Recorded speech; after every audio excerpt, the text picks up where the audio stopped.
नमस्कार, मी सानिका कौलगे. कर्मवीर बातमीपत्रात आपले स्वागत. रयत शिक्षण संस्थेच्या कर्मवीर भाऊराव पाटील महाविद्यालय स्वायत्त पंढरपूर अंतर्गत स्थापन करण्यात आलेल्या रयत स्पर्धा परीक्षा अकॅडमीचा भव्य उद्घाटन सोहळा गुरुवार दिनांक 11 डिसेंबर 2025 रोजी मोठ्या उत्साहात कर्मवीर सभागृहात पार पडला. कार्यक्रमाच्या अध्यक्षस्थानी रयत शिक्षण संस्था साताराचे मॅनेजिंग कौन्सिलचे सदस्य डॉक्टर सदाशिव कदम, तर कार्यक्रमाचे प्रमुख पाहुणे म्हणून पोलीस उपविभागीय अधिकारी IPS प्रशांत डगळे उपस्थित होते. कार्यक्रमाच्या प्रस्तावित महाविद्यालयाचे प्राचार्य डॉक्टर BS बळवंत यांनी केले. पाहुण्यांचा परिचय प्राध्यापक दादासाहेब आरेकर यांनी करून दिला. या कार्यक्रमामध्ये कर्मवीर अकॅडमीचे माजी विद्यार्थी, नुकतेच पोलीस उपनिरीक्षक पदाची परीक्षा उत्तीर्ण झालेले ध्रुव बोंगे, पुरवठा निरीक्षक उमेश हिमगिरे या महाविद्यालयातील माजी विद्यार्थ्यांचा, तर महाविद्यालयातील NCC विभागातील ओंकार इंगळे, नवनाथ सुरवसे, प्रतीक वाघमोडे, अविनाश माने, गणेश साळुंके यांची भारतीय सैन्य दलात निवड झाल्याबद्दल मान्यवरांच्या हस्ते सन्मान करण्यात आला. यावेळी उपप्राचार्य प्राध्यापक नाईकनवरे, प्राध्यापक समाधान माने, प्राध्यापक कवडे, प्राध्यापक सुशील शिंदे, प्राध्यापक चोपडे, प्राध्यापक अमर कांबळे, प्राध्यापक साळुंके, प्राध्यापक रमेश शिंदे, प्राध्यापक धनंजय साठे, प्राध्यापक नवनाथ पिसे, प्राध्यापक दादासाहेब हाके, प्राध्यापक नेहा देसाई, कनिष्ठ महाविद्यालयाचे उपप्राचार्य काटकर सर उपस्थित होते. कार्यक्रम यशस्वी करण्यासाठी Raju More sir, Umare sir, Kale sir, Bagdare sir, Datta Khilare sir यांनी परिश्रम घेतले. कार्यक्रमाचे सूत्रसंचालन प्राध्यापक सारिका भांगे यांनी केले, तर रयत स्पर्धा परीक्षा अकॅडमीचे समन्वयक प्राध्यापक विनोद आखाडे यांनी आभार मानले. अध्यक्षीय भाषणात माननीय डॉक्टर सदाशिव कदम म्हणाले, स्पर्धा परीक्षा हा महाराष्ट्रातील युवकांसाठी करिअर उभारण्याचा महत्त्वाचा मार्ग आहे. या परीक्षा केवळ ज्ञानच नव्हे तर तर्कशक्ती, बुद्धिमत्ता आणि मानसिक क्षमता विकसित करतात. रयत शिक्षण संस्थेची ही अकॅडमी विद्यार्थ्यांसाठी एक मोठी संधी आहे, असेही ते म्हणाले. कार्यक्रमाचे प्रमुख पाहुणे IPS प्रशांत डगळे विद्यार्थ्यांना मार्गदर्शन म्हणाले की स्पर्धा परीक्षेत यश मिळवायचे असेल तर अभ्यासातील सातत्य आणि शिस्त या दोन्ही गोष्टी विद्यार्थ्यांना पक्के केल्याच पाहिजेत.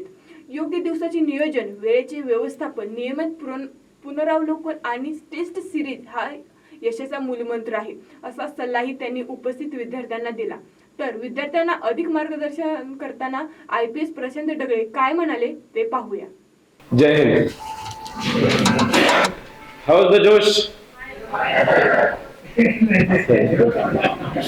सर कदम सरांना एक माहिती आहे, कारण की सरांनी कालच हा जो माझा एक्सपेरिमेंट असतो प्रत्येक व्याख्यान अगोदर किंवा भाषण अगोदर, ते माझं एक असं एक विद्यार्थ्यांमध्ये एक असं किती ऊर्जा आहे हे एकदा त्याचं आकलन करण्यासाठी असं एक मी एक घोषणा करत असतो, आणि त्याचं ज्या पद्धतीने उत्तर येतं त्याच्या अनुषंगाने मी एक अंदाज बांधत असतो. सो हाऊज द जोश. सो एक मिनिट. काही विद्यार्थी म्हणताय येस सर, काही विद्यार्थी म्हणतायत हाय सर. दोघांमध्ये फरक आहे का? आहे ना? येस म्हणजे काय? हो. विचारतोय जोश कसा आहे, तुम्ही म्हणता हो सर. कुठेतरी व्याकरण चुकतंय आपलं. So when I ask how's the Josh, what should you say? Hi. जोश काय आहे तुमचा? हाय आहे. तुम्ही तो मूवी बघितलाय का? कुठला मूवी आहे हा? आताच आपल्या NCC कॅडेट मधून 2 विद्यार्थी आर्मी मध्ये सिलेक्ट झाले आहेत. त्यांचं मनापासून अभिनंदन व्यक्त करतो. व त्याचबरोबर हा जो मूवी ज्याबद्दल मी बोलत आहे, या आर्म्ड फोर्सेस वरती आधारित हा एक मूवी आहे. कुठला मूवी आहे हा? उरी. काही व्यक्तींनी तिथे मागे विद्यार्थ्यांनी उत्तर दिले. त्याचं मूवी बघण्यात आनंद मिळतो, छान आहे. इथं कॉलेजमध्ये तुम्हाला मूवी बघण्याची संधी मिळत नाही का? संधी मिळते का मूवी बघायला? नाही मिळत का? आपला रेसिडेन्शियल कॅम्पस नाहीये ना? रेसिडेन्शियल आहे का आपला? रेसिडेन्शियल विद्यार्थी आहेत का? किती विद्यार्थी या ठिकाणी रेसिडेन्शियल आहेत? रेसिडेन्शियल म्हणजे तुम्ही इथेच राहतात, इथे शिकतात. हॉस्टेलमध्ये राहणारे किती आहेत? आठवण करा. 50% विद्यार्थी आहेत. चालेल. पण तुमच्याकडे मोबाईल्स आहेत का जे हॉस्टेलमध्ये राहतात? अच्छा, ओके, ऑल राईट. इतर जे 50% विद्यार्थी आहेत जे घरी राहून या ठिकाणी शिक्षण घेतात, त्या विद्यार्थ्यांच्या घरी टीव्ही आहे का? आहे. चला, चांगलं आहे. पण टीव्ही मध्ये तुम्ही मूवी बघता की बातम्या बघतात? बातम्या. छान. चला, मला तुम्ही खुश करण्यासाठी उत्तर देऊ नका, ठीक आहे? You should be answerable to yourself.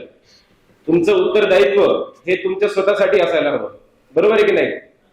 तुम्हाला इतर आता आम्ही आमचं काम आहे तुम्हाला इथे बसवून स्टेजवरती छान छान वक्त्यांना बोलून तुम्हाला मार्गदर्शन करणं, तुमच्या मध्ये काहीतरी नवीन गोष्टींचं एक आवक करणं, हे आमचं काम आहे, हे आपल्या प्राचार्यांचं काम आहे, इतर स्टाफचं काम आहे ना.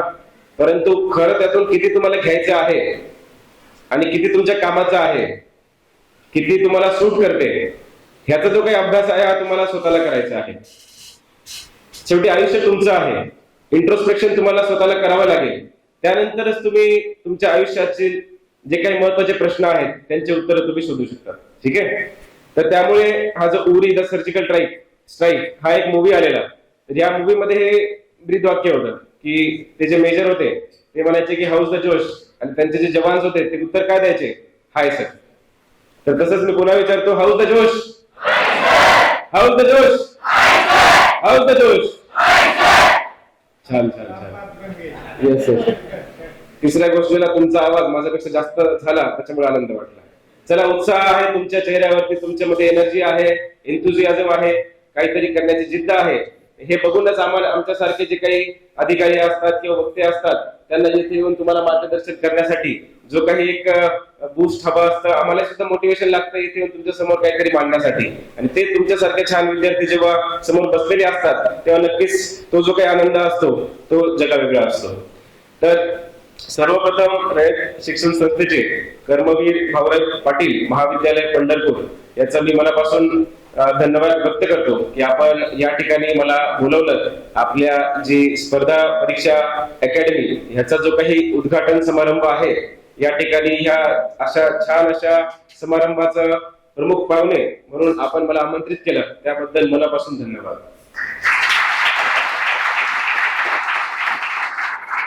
आपल्या कार्यक्रमाचे अध्यक्ष माननीय डॉक्टर सदाशिव कदम सर यांचंही मी मनापासून धन्यवाद व्यक्त करतो. खरं तर हा सगळा जो प्लॅन आहे, मला इथे आणण्याचा सगळ्यात मोठा वाटा किंवा मला आपल्या कर्मवीर भाऊराव पाटील कॉलेज पंढरपूर ह्याच्याशी जोडण्याचा जो काही मोठा वाटा आहे तो सरांचाच आहे, आणि त्याबद्दल त्यांचंही मी मनापासून धन्यवाद व्यक्त करतो.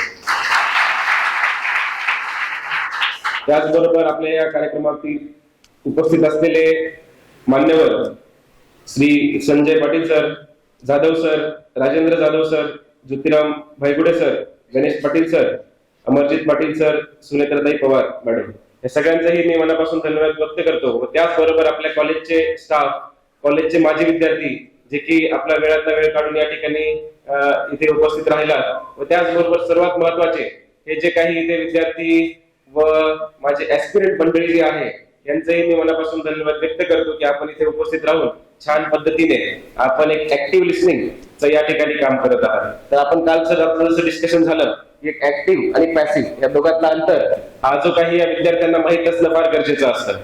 माहिती आहे का? ऍक्टिव्ह आणि पॅसिव्ह दोन वेगवेगळे शब्द आहेत, बरोबर का? तुम्ही आजकालच्या जनरेशन मध्ये, आजकालच्या ज्या काही सोशल मीडियाच्या काळामध्ये तुम्ही हे जे काही दोन शब्द आहेत ते नक्कीच ऐकले असतील, ऍक्टिव्ह लिसनिंग आणि पॅसिव्ह लिसनिंग. बरोबर आहे की नाही? ऐकलेत का तुम्ही हे शब्द? Active listening. बरेचसे वक्ते असतात, बरेचसे मार्गदर्शक असतात, ते तुम्हाला सांगतात की ऍक्टिव्ह लिसनिंग करणं फार गरजेचं आहे. आहे का गरजेचं? पॅसिव्ह चांगलं आहे की ऍक्टिव्ह चांगलं आहे? का? कारण की ऍक्टिव्ह राहा, जागे राहा असं नेहमी तुम्हाला सांगत येतं. पॅसिव्हचा अर्थ माहिती काय असतो? पॅसिव्ह. ऍक्टिव्हचा माहिती आहे का? ऍक्टिव्हचा विरुद्धार्थी काय आहे? पॅसिव्ह. सो ऍक्टिव्ह लिसनिंग म्हणजे काय?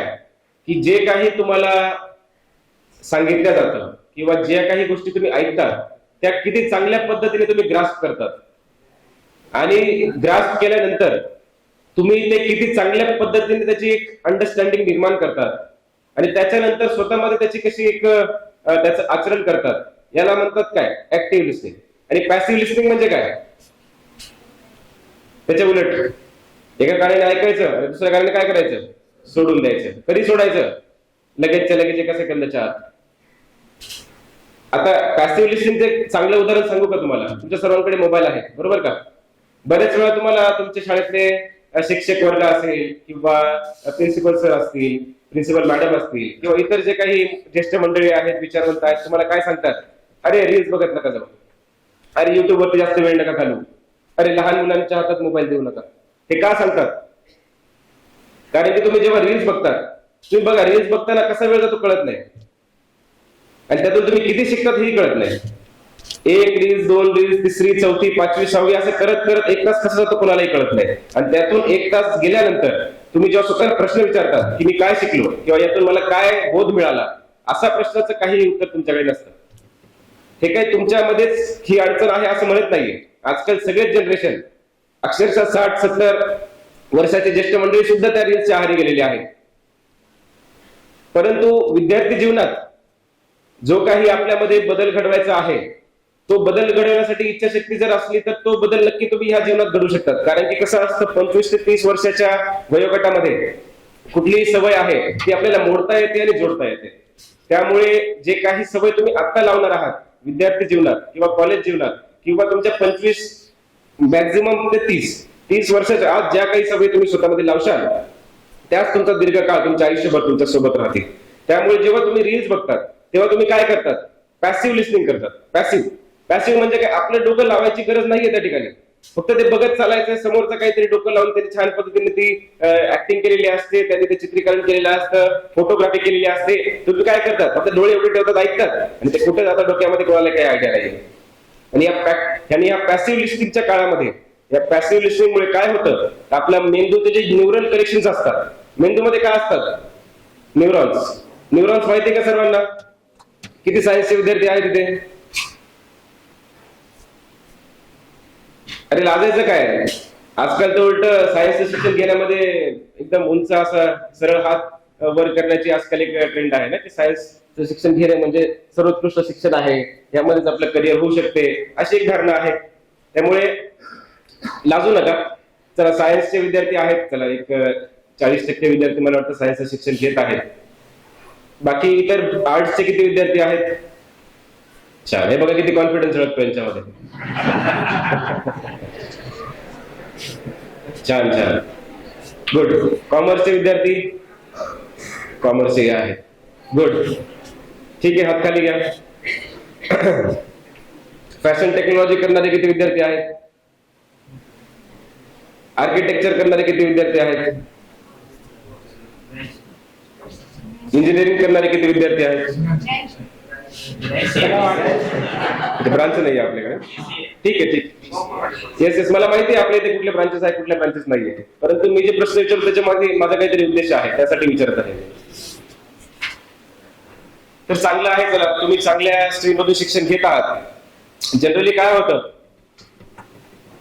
आजकाल आपल्या राज्यामध्ये असेल किंवा देशामध्ये मोजके काही असे ब्रांचेस आहेत, स्ट्रीम्स आहेत, ज्यामध्ये शिक्षण घेण्यासाठी चांगली विद्यार्थ्यांना मार्गदर्शन उपलब्ध आहे.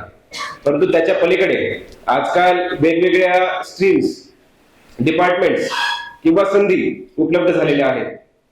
आता मी बरेच ठिकाणी जेव्हा विद्यार्थ्यांशी डिस्कशन करायला जातो, त्यांच्याशी हितगुज करायला जातो, तेव्हा त्यांना मी असंच गप्पा मारताना असं त्यांना विचारतो की बाबा तुम्हाला काय व्हायचंय, है ना? आता 10वीचे विद्यार्थी आहेत, तर पुढे तुमचं काय टार्गेट काय आहे, तुम्हाला कुठल्या क्षेत्रामध्ये तुमची जी वाटचाल आहे ती करायची आहे. तर सायन्स मध्ये जायचं आहे, मला डॉक्टर बनायचं आहे, इंजिनियर बनायचं आहे, मला IAS IPS बनायचं आहे, उपजिल्हाधिकारी जिल्हाधिकारी बनायचं आहे, इथपर्यंत सगळं छान सांगतात. मी विचारतो, तर मग पुढचा प्रश्न विचारतो की चला आता सायंटिस्ट कोणाकोणाला व्हायचं आहे? सायंटिस्ट ऐकल्यानंतर छान वाटतं आणि बरेच हात तेव्हा सुद्धा वर येतात. चला, सायंटिस्ट पण एक चांगलं ऑप्शन आहे आपल्याला, असं हात वर करतात ते, छान. आर्किटेक्चर कोणाला व्हायचं असं विचारलं, आर्किटेक्चर अर्थ काही लोकांना समजत नाही त्याचा अर्थ काय, त्यांना एकदा समजल्यानंतर त्यांना छान आवडायला लागतं. अरे हा, मला पण व्हायचंय, ते छान काहीतरी तुम्ही सांगतायत सर, असं झालं तर माझं करिअर मला छान वाटायला लागेल. अशी आहेत. मी सगळं त्यांना विचारल्यानंतर सायंटिस्ट कोणाला व्हायचे हात वर झाले, आर्किटेक्ट कोणाला व्हायचे हात वर झाले, कोणाला सिनेमॅटोग्राफर डायरेक्टर कोणाला व्हायचे मूवीचे, त्यांनी हात वर केले. पण नंतर त्यांना पुढचा प्रश्न विचारला, चला डॉक्टर होण्यासाठी, इंजिनियर होण्यासाठी तुम्हाला काय करावं लागतं? सगळ्यांना क्रिस्टल क्लॅरिटी आहे, त्यांना उचित उपलब्ध मार्गदर्शनही आहे. पण जेव्हा विचारतो की कोणाला सायंटिस्ट व्हायचंय तर काय करावं लागते, ह्याचं उत्तर त्यांच्याकडे नसतं. आणि तसंच माझ्याबद्दलही थोडंसं तसंच झालं. जेव्हा मी 11वी-12वीला होतो, मलाही असं वाटायचं की यार इंजिनिअरिंग, मेडिकल फील्डमध्ये डॉक्टर बनणे हे तर मला एवढं आकर्षित करत नव्हतं. तेव्हा कुठेतरी मनात आलं की आपण असं काहीतरी केलं पाहिजे. बऱ्याचशा वेळेला काय झालेलं की 11वी-12वीला मी सायन्सचा विद्यार्थी आहे आणि 11वी-12वीचं जेव्हा मी फिजिक्सचं पुस्तक उघडायचो किंवा बायोलॉजीचं पुस्तक उघडायचो, त्याच्यामध्ये वेगवेगळे प्रश्न निर्माण व्हायचे आणि प्रत्येक प्रश्नाचं उत्तर त्या पुस्तकामध्ये कुठेतरी असेल याची खात्री मला मिळायची नाही. बरेच वेळा असे काही प्रश्न असायचे की मी माझ्या प्रोफेसरला, माझ्या शिक्षकांना सुद्धा विचारले, त्यांनाही ते बऱ्यापैकी उत्तर देता येत नव्हते. ते तर उत्तर देता येत न येण्याचं कारण हे नव्हतं की त्यांना त्यांचा पूर्ण अभ्यास नव्हता किंवा काय, त्याचं उत्तर मुळात कोणी शोधलंच नाही अजूनपर्यंत. असे ते प्रश्न कधी कधी असायचे. उदाहरणार्थ काय, तर आता तुम्ही चला सायन्सचे विद्यार्थी इथे 40% आहेत, त्यामुळे मी सायन्स बद्दल थोडंसं बोलतो. आता तुमचा एक अणु असतो, ऍटम असतो की नाही, atom is made of what, atom कशाने बनलेला आहे, ऍटम एक अणु कशापासून बनलेला आहे. सेंटरला काय असतं, न्यूक्लियस, बरोबर सांगितलं. न्यूक्लियस मध्ये काय असतं, गुड गुड आन्सर येतात, येस, प्रोटॉन्स आणि न्यूट्रॉन्स, येस. आणि त्या न्यूक्लियसच्या भोवती कोण फिरत असते, इलेक्ट्रॉन्स फिरत असतात. इलेक्ट्रॉन्स फिरत असतात का की जागीच थांबलेले असतात,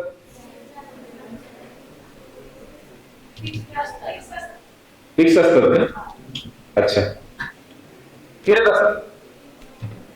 तिथे ऑर्बिट असते, ऑर्बिट शब्द ऐकलाय का तुम्ही, ऑर्बिट म्हणजे काय, कक्ष.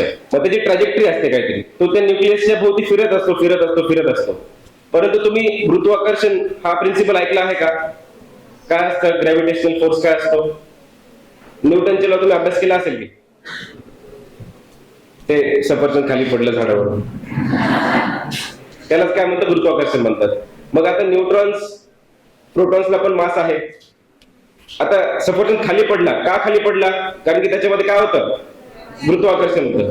गुरुत्वाकर्षण का होतं ते दोघांमध्ये, कारण की दोघांचं काहीतरी वजन होतं, काहीतरी मास होतं, बरोबर ना. जर मास नसलं तर गुरुत्वाकर्षण होईल का, नाही होणार. तसंच प्रोटॉन न्यूट्रॉन्सला मास आहे का, तर आहे. इलेक्ट्रॉनला मास आहे का, आहे.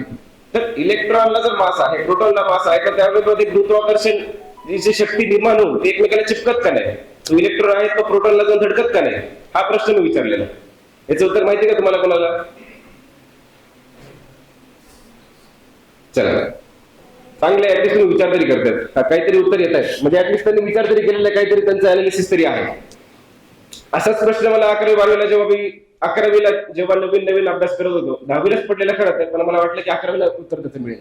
11वीला जेव्हा असताना मला वाटलं की नाही चला 12वीत गेल्यानंतर उत्तर मिळेल कदाचित.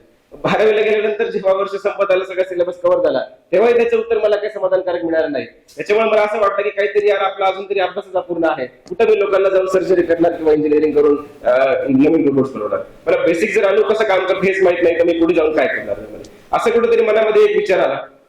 त्याच्यानंतर ठरवलं की चला आपण काय करूयात, एक संशोधन क्षेत्राकडे जाऊयात. आणि मग पुढे माझी वाटचाल सुरू झाली की आता जर ठरवलं आहे की संशोधन मला करायचं आहे, त्याच्यानंतर माझी आता जे काही मनामध्ये जे काही विचार आहे वेगवेगळे, त्याच्यासाठी झटपट जी आहे ती सुरू झाली. मग झटपट काय झाली, तर शास्त्रज्ञ बनायचं तर आहे, पण त्यासाठी काय करायचं, कुठल्या कॉलेजमध्ये ऍडमिशन घ्यावं लागतं, कुठल्या डिग्रीसाठी मला प्रयत्न करावे लागतील, कुठल्या व्यक्तींना मला जाऊन भेटावं लागेल, ह्या सगळ्या, किंवा कुठली परीक्षा मला द्यावी लागेल, ह्या सगळ्या प्रश्नांचे जेव्हा मी हे सगळे प्रश्न जेव्हा मला पडले, त्याच्यानंतर त्याचे उत्तर मी शोधायला लागलो. त्याच्यानंतर मला पुढे मार्ग मोकळा होत गेला.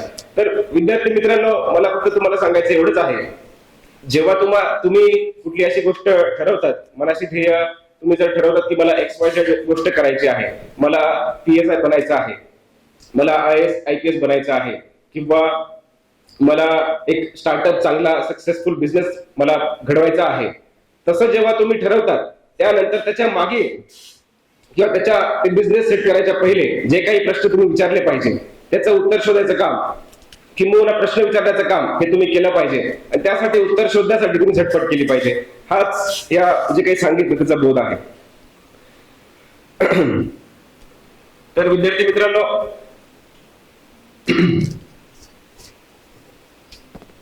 मी धन्यवाद करतो सरांचा की त्यांनी माझं इंट्रोडक्शन छान पद्धतीने दिलेलंच आहे. त्याच्यामुळे निम्म जे काम आहे ते माझं पूर्ण झालेलंच आहे. मला स्वतःबद्दल जास्त सांगण्याची गरज आहे असं वाटत नाही. नक्कीच गप्पा मारायला खूप काही आहे, पण जे काही महत्वाचं इथे तुम्हाला मार्गदर्शन जे करण्यासाठी मला जे बोलवलं आहे, त्याच्यासाठी मी काही गोष्टी आहेत, काही मुद्दे आहेत जे मी विचार करतो सकाळी की जेव्हा विद्यार्थ्यांना भेटेल तेव्हा त्यांच्या समोर असे कुठले मुद्दे मांडेल ज्याचा फायदा म्हणजे जास्त होईल आणि कमी वेळेत त्यांना ते समजूनही येईल. या हिशोबाने मी काही 2-3 मुद्दे तयार केलेले आहेत. तर मला सांगा आता किती व्यक्ती अशा आहेत जे आता कॉम्पिटेटिव्ह एक्झामचा अभ्यास करत आहेत? पाणी आहे. स्पर्धा परीक्षेची तयारी करणाऱ्या विद्यार्थ्यांनी हात वर करायचा. बरं ठीक आहे, जरा प्रश्न चुकला वाटतं माझा. ठीक आहे.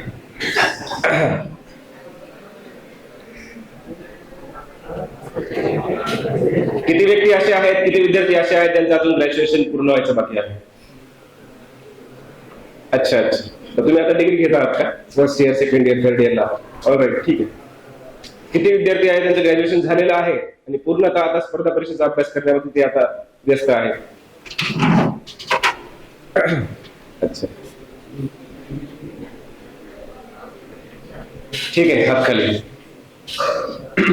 तर ठीक आहे, त्या हिशोबाने मग मी जास्त काही मी माझ्या त्या सिलेबस बद्दल किंवा पास्ट इयर क्वेश्चन पेपर बद्दल, युपीएससी च्या स्टेजेस बद्दल जास्त काही बोलणार नाही. कारण की ते जे काही प्रश्न जे तुमच्या, जसं मी सांगितलं, तुम्ही जर काही ठरवलं त्याच्या आधी तुम्हाला काही प्रश्न विचारणं गरजेचं आहे. ते प्रश्न अजून तुम्ही स्वतःला विचारलेले नाही आहे. बरेचसे विद्यार्थी त्या स्टेजला आहेत, त्याच्यामुळे त्याचं उत्तर देणं मला ते बरोबर वाटत नाहीये. जेव्हा केव्हा तुम्ही जेव्हा ठरवशाल की मला XYZ मला हे पद गाठायचं आहे, त्यानंतर तुम्ही ते प्रश्न स्वतःमध्ये पाडशाल, त्याचं उत्तर आपण पुन्हा एकदा पुढच्या वेळेस भेटीमध्ये एकदा तुमची तयारी झाली की त्यानंतर आपण विचारूच. परंतु काही असे महत्वाच्या गोष्टी आहेत की जे तुम्हाला सुद्धा माहित होणं गरजेचं आहे. एक अजून माझ्या इंट्रोडक्शन मध्ये एक गोष्ट सांगितली गेलेली की मी जेव्हा कॉलेजला होतो, 5 वर्षाचा माझा जे काही कोर्स होता कॉलेजचा, तर त्याच्यामध्ये मी कॉलेजला असतानाच अभ्यास करणं सुरू केलं आणि त्यानंतर मग कॉलेज संपल्यानंतर स्पर्धा परीक्षा किंवा युपीएससीची प्रिलिम्स दिली आणि सिलेक्ट झालो. असं ऍक्च्युअली तसं झालं नव्हतं. तर जेव्हा मी कॉलेज मध्ये होतो, संशोधन, जसं सांगितलं, संशोधन करण्यामागची माझी प्रेरणा होती ती मी काही पहिल्या किंवा दुसऱ्या वर्षात ती काही विरळ झाली असं काही भाग नव्हता. नक्कीच मला ते IISER पुणे हे संशोधनातलं सर्वोत्कृष्ट इन्स्टिट्यूट, IISc बँगलोर तुम्ही ऐकलं असाल, त्याच्यानंतर IISER हे one of the best institutes आहे जर तुम्हाला शास्त्रज्ञ होण्यासाठी प्रयत्न करायचा असेल तर. आणि त्या अशा इन्स्टिट्यूट मध्ये गेल्यानंतर मला फार चांगल्या पद्धतीने एक्सपोजर मिळालं. छान वेगवेगळ्या सायंटिस्ट सोबत इंटरॅक्शन करण्याची मला संधी मिळाली. त्यांच्यासोबत त्यांच्या लॅब मध्ये जाऊन मला काम करण्याची संधी मिळाली. त्याच्यानंतर 3ऱ्या वर्षात जेव्हा मी माझ्या डिग्रीचा होतो तेव्हा मला युनिव्हर्सिटी ऑफ वॉर्सॉ पोलंड, जे की युरोप मधला एक देश आहे, त्या ठिकाणी सुद्धा एक समर इंटर्नशिप 3 महिन्यासाठी करण्याची संधी मिळाली. त्याचबरोबर 5व्या वर्षामध्ये TIFR Mumbai, Tata institute of fundamental research, या ठिकाणी सुद्धा 1 वर्षाचा क्वांटम ऑप्टिक्स, जे की आता एकदम क्रिटिकल आणि एकदम ऍडव्हान्स फील्ड आहे, ज्या ठिकाणी आपलं संशोधन फिजिक्सच्या क्षेत्रामध्ये चालू आहे, असं कटिंग एज रिसर्च मध्ये मला काम करण्याची संधी मिळाली. 1 वर्ष मी त्या ठिकाणी लॅबमध्ये राहून एक क्वांटम ऑप्टिकल मायक्रोस्कोप बनवण्याचं काम मी करत होतो. असा एक अनुभवानंतर म्हणजे अशा एका अनुभवामधून मला नक्कीच फार आनंद मिळत होता.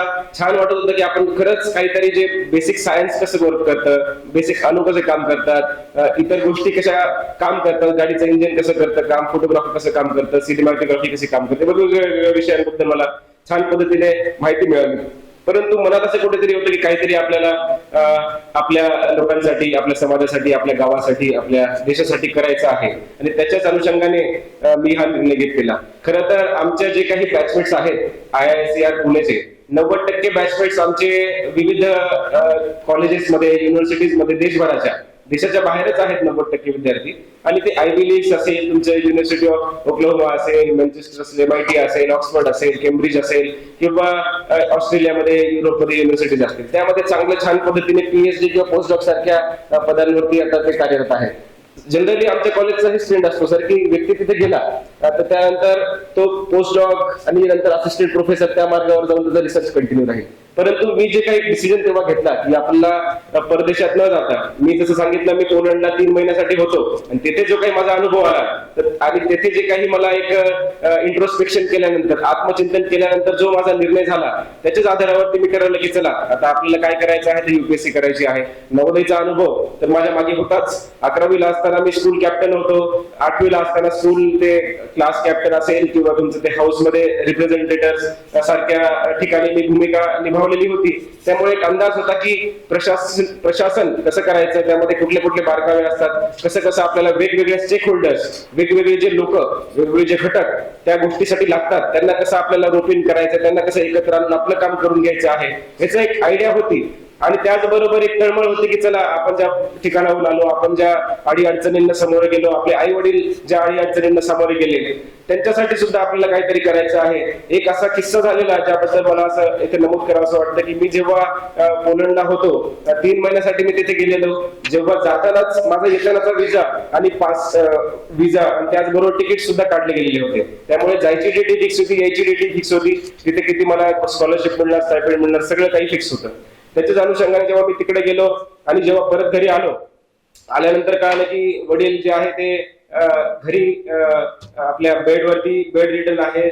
आणि विचारल्यानंतर कळालं की 1-1.5 महिन्यापूर्वी त्यांना हॉस्पिटलाइज करण्यात आलं होतं, त्यांना हृदयाचा आजार झाला होता. त्याच्या अनुषंगाने 15 दिवस ICU मध्ये होते आणि पुढच्या त्यांना 1 वर्षासाठी बेड रेस्ट असं त्यांना एक सल्ला दिला गेलेला होता. तेव्हा मला जेव्हा ते कळालं तिकडून आल्यानंतर की बाबा हे सगळं झालंय कधी तर 1.5 महिन्यापूर्वीच हे सगळं होऊन गेलेलं आहे. नक्कीच तेव्हा काही असं इंटरनेटचं जग होताच, परंतु आठवड्यातून किंवा दर 5 दिवसातून एक कॉल तर घरी व्हायचाच. पण तेव्हाही कोणी घरच्यांनी किंवा नातेवाईकांनी किंवा आई वडिलांनी आईने असं काही कळू दिलं नाही. आणि त्यामुळेच एक नाराजगी होती मनामध्ये आणि एक खंतही होती की जर आपण आपल्या आई वडिलांसाठी जर एक छोटीशी आपला हातभार आपण लावू शकलो नाही, आपण त्यांच्यासाठी जर त्या ठिकाणी परिश्रम किंवा जे काही चॅलेंजिंग फेज असतो आपल्या आयुष्याचा किंवा जे काही अशी बिकट परिस्थिती प्रसंग जेव्हा ओढावतो, जर आपण तेव्हा त्यांच्या मदतीसाठी तेव्हा आपल्या लोकांसाठी जर आपण तिथे उपस्थित नसलो तर काय जीवन जगलो असा एक मनात प्रश्न निर्माण झाला. आणि त्यानंतर कुठेतरी ठरवलं की नाही, आपल्याला आता रिसर्च थोडासा साईड ट्रॅक करून आपल्याला UPSC साठी प्रयत्न केला पाहिजे. यश आलं तर चांगलंच आहे, नाही आलं तर परत रिसर्च तर आहेच, तू कुठे चाललाय असं एक मनाशी विचार आला आणि UPSC साठी प्रयत्न सुरू केले. 2020 कोविडचा काळ होता. मार्च मध्ये लॉकडाऊन जाहीर झालेलं. लॉकडाऊन जाहीर झाल्यानंतरच्या 2 दिवसानंतर आम्ही म्हणजे माझीच काय सगळ्यांचीच वाटचाल घराकडे होती. तेव्हाचा एक प्रसंग आठवतो. आता प्रसंग खूप असे इंटरमिक्स होत चालले आहे. इन्सेप्शन मूवी बघितलाय का कोणी? इन्सेप्शन. तर मला मूवी बघण्याचा छंद आहे, त्यामुळे मी मूवीचे रेफरन्सेस एवढे तुम्हाला देत आहोत. मूवी बघणे काही वाईट नाही आहे, रील्स बघणे काही वाईट नाही आहे, युट्यूब व्हिडिओज बघणे काही वाईट नाही आहे, त्याबद्दल मी पुढे सांगेलच. परंतु ते कशा पद्धतीने बघत आहात, कुठले व्हिडिओज बघत आहात, कुठले रील्स बघत आहात, कुठला मूवी बघत आहात आणि त्यातून काय बोध घेत आहात हे ते जाणून घेणं फार महत्वाचं आहे आणि विद्यार्थी काळात जास्त महत्वाचं आहे. तर जेव्हा स्ट्राईक झाला तेव्हा आपल्या सर्वांची धाव, माझी सुद्धा, माझ्या प्रोफेसरची सुद्धा, सगळ्या गव्हर्नमेंट डिपार्टमेंटची, तुमचे बिझनेस माइंड असतील, तुमचे इतर सगळ्यांची, आपली सर्वांची धाव जी होती, विद्यार्थ्यांची सगळ्यांची धाव आपल्या घराकडे होती. परंतु 2च असे डिपार्टमेंट होते, 2च असे समूह होते लोकांचे की जे त्यांची वाटचाल जी होती ती घराकडून त्या रस्त्यांवरती होती, त्या स्ट्रीट्स मध्ये होती, त्या भागामध्ये होती, आपल्या घराच्या बाहेर होती. तर ते असे 2 डिपार्टमेंट म्हणजे पहिलं तर डॉक्टर्स आहेत, नर्सेस आहेत, ज्या कोविडच्या काळामध्ये जे काही इमर्जन्सी सर्व्हिसेस उपलब्ध करून देण्याचं काम ज्या डिपार्टमेंटने केलं त्यामध्ये डॉक्टर्स आणि नर्सेस आणि या सगळ्यांचा स्टाफचा मोलाचा वाटा आहे. कारण की त्यांच्यामुळेच आपण उपचार घेऊ शकलो, चांगल्या पद्धतीने कोविड जो आहे, कोरोना व्हायरस जो आहे तो कंट्रोल करू शकलो. आणि दुसरे जे महत्वाचं, आता जसं बघा, पहिलं तुम्ही डॉक्टर झालं मी सांगितलं, परंतु आता माझी जी संधी होती डॉक्टर बनायची तिथे गेलेली.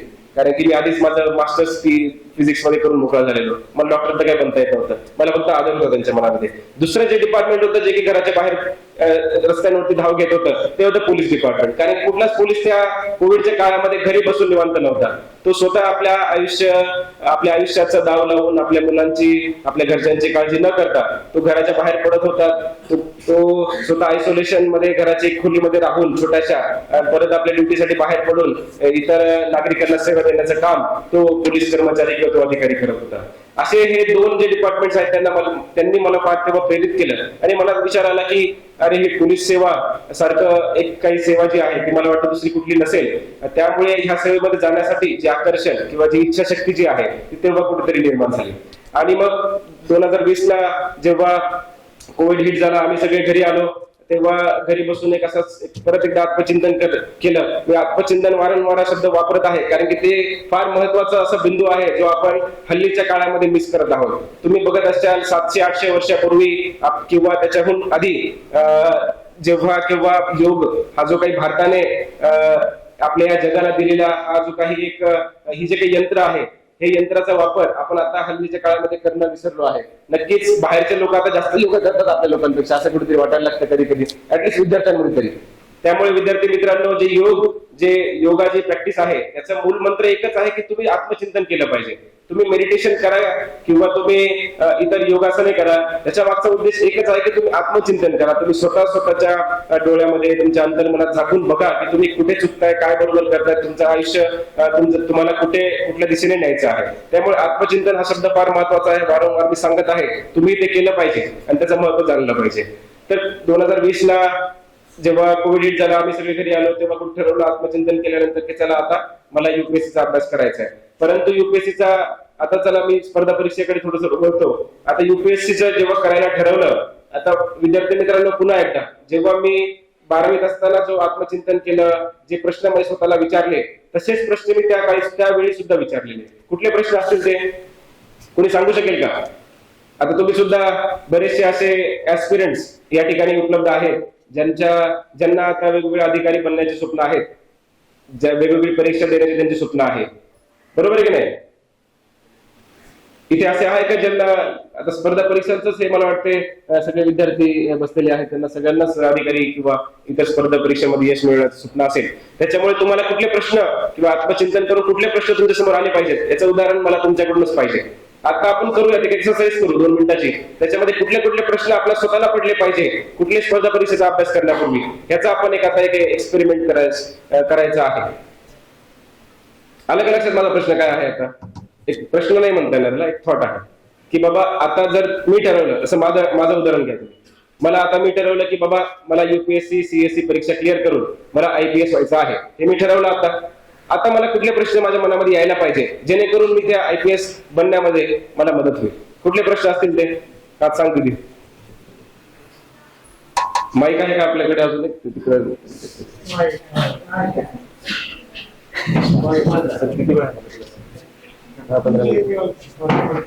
10 मिनिटं. सगळा वेळ तुम्हाला 10-15 मिनिटं.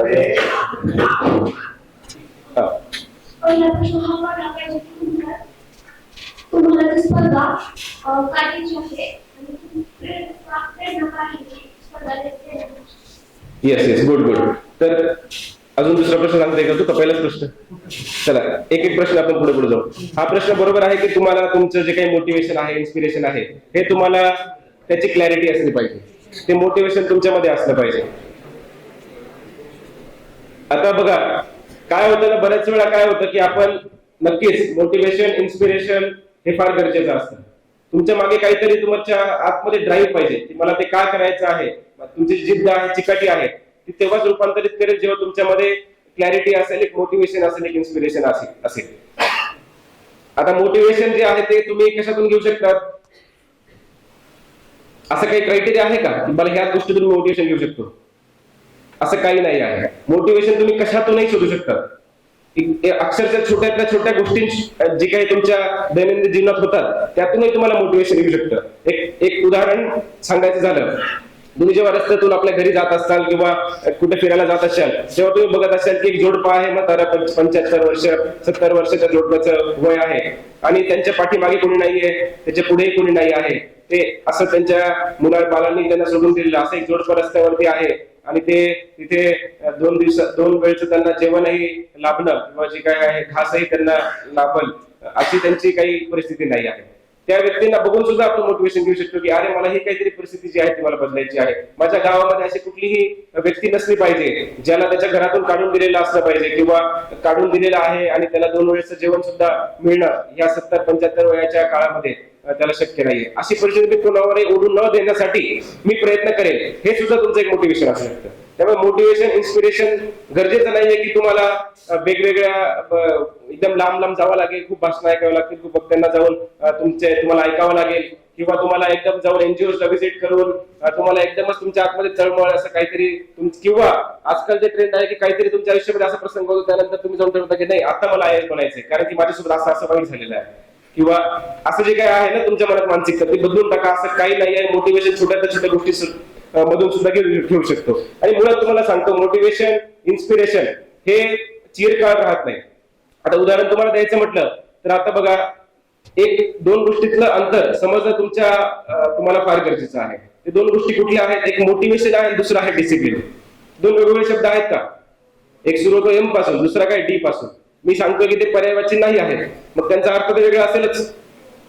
तर दोघांमधलं अंतर समजणं फार गरजेचं आहे. बऱ्याच वेळा काय होतं सर, विद्यार्थी जेव्हा आपल्या स्पर्धा परीक्षेचं प्रिपरेशन करत असतात त्या काळामध्ये या दोन गोष्टींना ते एकत्र करून टाकतात, मोटिवेशनला आणि डिसिप्लिनला, आणि तेव्हा त्यांचा घोळ होतो. मग ते नियमितता राहत नाही. कंटिन्यू जसं की तुम्ही ठरवलं की मला सकाळी 10 वाजेपासून तर 1 वाजेपर्यंत मला छान पद्धतीने 3 तास अभ्यास करायचा, हा चॅप्टर संपवायचा आहे, तेव्हा ते शोधत असतात अरे मला मोटिवेशनच काय, मी कशाला करतो हे. 11 वाजतील तेव्हा विचार करतात अरे जाऊ द्या, मित्राचं लग्न आहे, बर्थडे आहे, घरात आहे, किंवा इतर असे काही काही कार्यक्रम आहेत त्याला जाणं गरजेचं आहे, आता जाऊ द्या उद्या करतो मी. तेव्हा आता मोटिवेशन तर आहेच ना तुमच्याकडे, तुमच्यासोबत ते प्रसंग झालेला आहे, जो काही तुम्ही ते घेऊन चाललात होता ते तर आहेच तुमच्यासोबत, तरी पण तुम्हाला असं मध्येच काय वाटतं? कारण की तुमच्यामध्ये डिसिप्लिन नाही आहे. मी नेहमी उदाहरण देत असतो, जेव्हा तुमची जेवणाची थाळी आहे, जेवणाच्या थाळीमध्ये काय काय असते? पोळी असते, भात असतो, भाजी असते, डाळ असते, बरोबर आहे की नाही? असे छान छान व्यंजने असतात. त्याचबरोबर काय असतं? लोणचं असतं. आहे का तुमच्याकडे लोणचं बनवतात का सोलापुरात? कशाचं लोणचं खातात तुम्ही? आंब्याचं खातात. आंबे आहेत का आपल्याकडे? छान छान. तर आंब्याचं लोणचं आपण गृहीत धरू, तर ते आंब्याचं लोणचं सुद्धा तुमच्या थाळीमध्ये आहे. पण मला सांगा पोट कशाने भरतं? चपातीने, भाताने, त्या डाळीने, त्या भाजीने. लोणच्याने फक्त लोणचं खाऊन तुमचं पोट भरेल?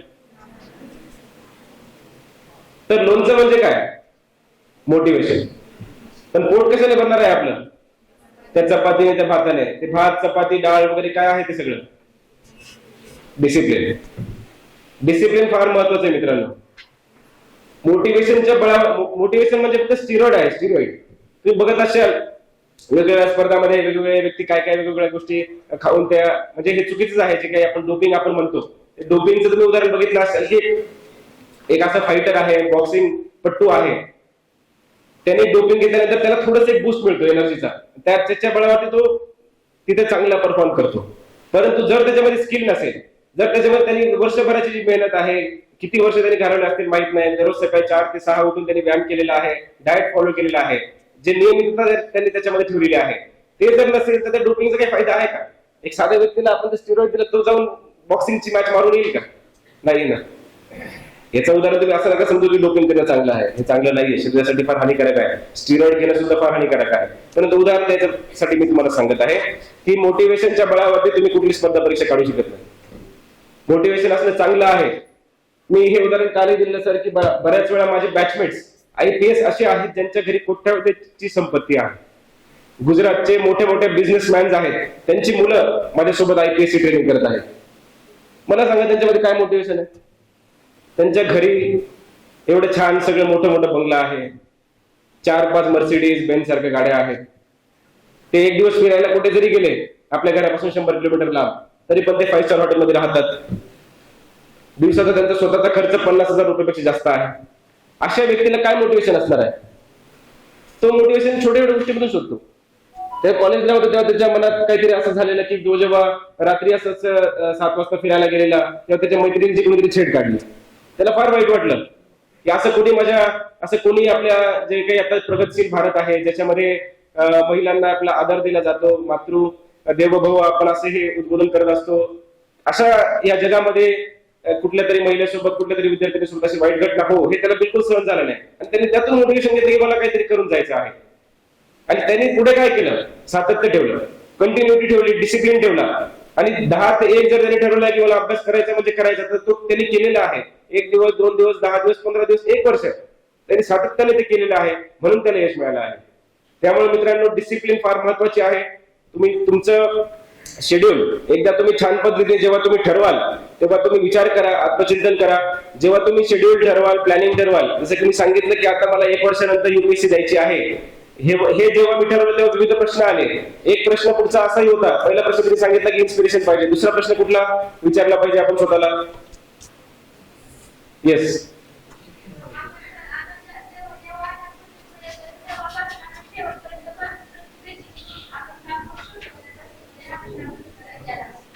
Yes, good. की तुम्ही कन्सिस्टंट राहू शकतात का? तुम्ही वेळ देऊ शकतात का? कसं तुम्ही तुमच्या वेळेचं टाइम मॅनेजमेंट कसा करणार आहात? दिवसाचं शेड्यूल तुम्ही कसं मॅनेज करणार आहात? हे तुम्ही आत्मचिंतन केलं पाहिजे. तिसरा प्रश्न,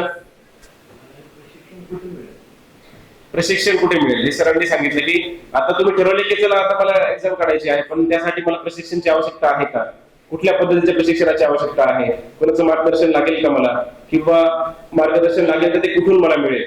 याच्यावरती सर मी सांगतो की मी जेव्हा माझं सगळं डिग्री वगैरे झालं, जसं मी सांगितलं आमच्या कॉलेजमधून कोणीच UPSC साठी उभा राहिलं नव्हतं. माझ्यासारखा रिस्क घेणारा व्यक्ती मला वाटतं अजून एखादा तरी असेल, बस त्याच्या जास्त करून नाही. माझ्या आधी एक इंडियन फॉरेस्ट सर्व्हिस मध्ये एक आमचे सिनियर होते, त्यानंतर मीच UPSCच्या या परीक्षा देण्यासाठी मी ठरवलेलं. त्याच्यामुळे मार्गदर्शन असं काही मला तेव्हा नव्हतं. आणि आमच्या शाळेमधून सुद्धा किंवा आमच्या दूर नातेवाईकांपर्यंत सुद्धा किती लांब पाहुणे जरी शोधले तरी कोणी अधिकारी म्हणजे class two class MPSC select झाला सुद्धा अधिकारी दूरपर्यंत नजरेस नव्हता. त्याच्यामुळे विचारायचं कोणाला हा एक मोठा प्रश्न तेव्हा होता. पण सुदैवाने जो कोविडचा काळ होता हा एक परिवर्तन आणणारा आपल्या देशामध्ये हा काळ मी मानतो. कारण की डिजिटायझेशन आणि डिजिटल इंटरनेट मोबाईल ह्याचा जो काही संसर्ग आहे तो वाढवण्याचं काम हे या कोविड टाइममध्ये केलेलं आहे. आजकाल बघा ना तुम्ही, दर 5 मिनिटात दर दिवशी 10 VC आपल्या होत असतात व्हिडिओ कॉन्फरन्सिंग. ते का शक्य झालं? कारण की त्या कोविडच्या काळामुळेच. आणि तसंच एक छान मला जो लाभ झाला तो झाला युट्यूबचा. युट्यूब व्हिडिओ बघणं काही वाईट नाही आहे, फक्त कुठले व्हिडिओ तुम्ही बघणार हे तुम्ही समजून घेणं गरजेचं आहे.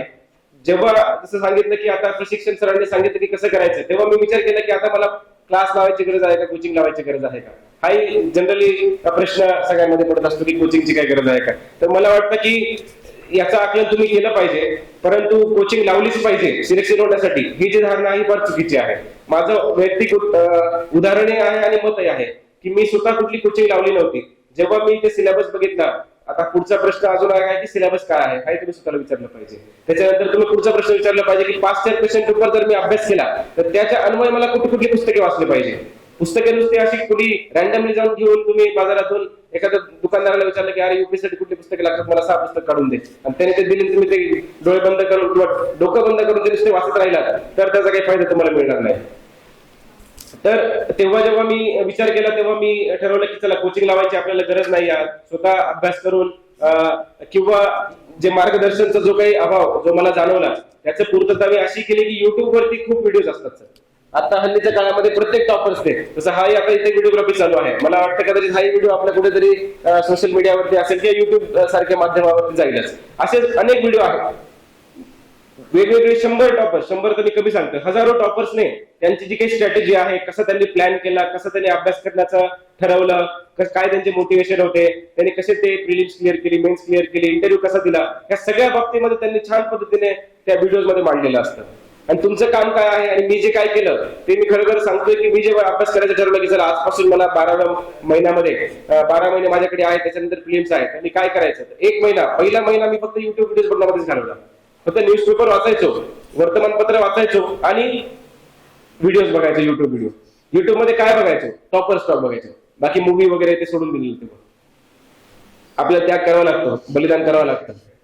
त्याला तुम्ही असं समजू नका की मी काहीच बलिदान करणार नाही, काहीच त्याग करणार नाही, मला यश आपोआप माझ्याकडे आलं पाहिजे, असं करून होत नाही मित्रांनो.